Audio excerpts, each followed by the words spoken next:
ഇന്നലെ തന്നെ അപ്ഡേറ്റ് ചെയ്യേണ്ടതായിരുന്നു. എൻ്റെ നെറ്റൊക്കെ ഭയങ്കര ശോകമാണ്. രാത്രി ആയി കഴിഞ്ഞാൽ പിന്നെ ഭയങ്കര ഹാങ്ങുമായിരുന്നു. അത് പോട്ടെ. ഇന്നലെ നമ്മുടെ ജയസൂര്യയുടെ ബർത്ത്ഡേ ആയിരുന്നു. അപ്പോൾ ബർത്ത്ഡേ സ്പെഷ്യലായിക്കൊണ്ട് ആട് സിനിമയുടെ 3-ാം ഭാഗത്തു നിന്നും ചെറിയൊരു അപ്ഡേറ്റ് പുറത്ത് വിട്ടിട്ടുണ്ട്. സിനിമയുടെ പുതിയൊരു പോസ്റ്ററാണ് അവർ പുറത്ത് വിട്ടിരിക്കുന്നത്. ആ പോസ്റ്ററിൽ തന്നെ റിലീസ് ഡേറ്റും കൂടെ പറഞ്ഞിട്ടുണ്ട്, മാർച്ച് മാസം 19-ാം തീയതി. ഈ പോസ്റ്റർ കണ്ടപ്പോൾ തന്നെ എല്ലാവർക്കും കത്തിയിട്ടുണ്ടാവും. സിനിമയുടെ പ്ലോട്ട് ഒരു ടൈം ട്രാവൽ ആയിരിക്കുന്നു.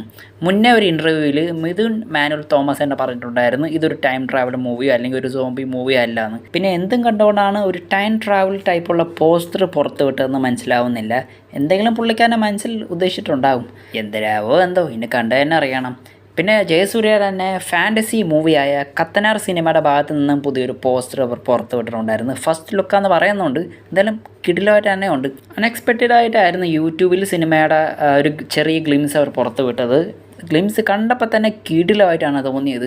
വലിയ സ്റ്റാർ കാസ്റ്റിലൊക്കെയാണ് സിനിമ ഇറങ്ങുന്നത്. സിനിമയിലൊരു പ്രധാന വേഷത്തിൽ പ്രഭുദേവയും പിന്നെ അനുഷ്ക ഷെട്ടിയൊക്കെ സിനിമയിൽ വരുന്നുണ്ട്.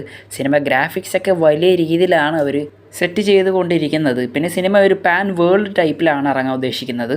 എന്തായാലും കണ്ടു തന്നെ അറിയണം. ഹൃദയപൂർവ്വം വേഴ്സസ് ലോക, ഇപ്പോൾ 2 സിനിമകളുടെയും ക്ലാഷാണ് ഇപ്പോൾ നടന്നുകൊണ്ടിരിക്കുന്നത്. 2 സിനിമയ്ക്കും എക്സ്ട്രാ ഓർഡിനറി ബുക്കിങ്സാണ് ഇപ്പോൾ കിട്ടിക്കൊണ്ടിരിക്കുന്നത്. ലോക സിനിമയ്ക്ക് ഒരു പടി മുന്നിലാണെന്ന് മാത്രം. ഇപ്പോൾ ഇവിടെ ഫസ്റ്റ് വീക്കെൻഡ് കഴിയുമ്പോൾ ഏറ്റവും കൂടുതൽ കളക്ഷൻ കിട്ടിയിരിക്കുന്നത് ലോക സിനിമയ്ക്ക് തന്നെയാണ്.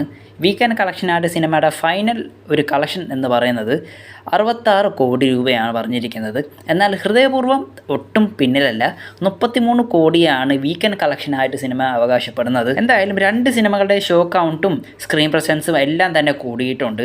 2 സിനിമയ്ക്കും അത്യാവശ്യം നല്ലൊരു ബുക്കിങ്സും കിട്ടുന്നുണ്ട്. ഇപ്പോൾ ഓണ സീസൺ ആയതുകൊണ്ട് ഹൃദയപൂർവ്വത്തിന് അത്യാവശ്യം ഫാമിലി ഓഡിയൻസ് കൂടുതൽ കയറാൻ ചാൻസ് ഉണ്ട്. പിന്നെ ലോക സിനിമ മോശമല്ല, യങ്സ്റ്റേഴ്സാണ് കൂടുതലും സിനിമയും ടാർഗറ്റ് ചെയ്യുന്നത്.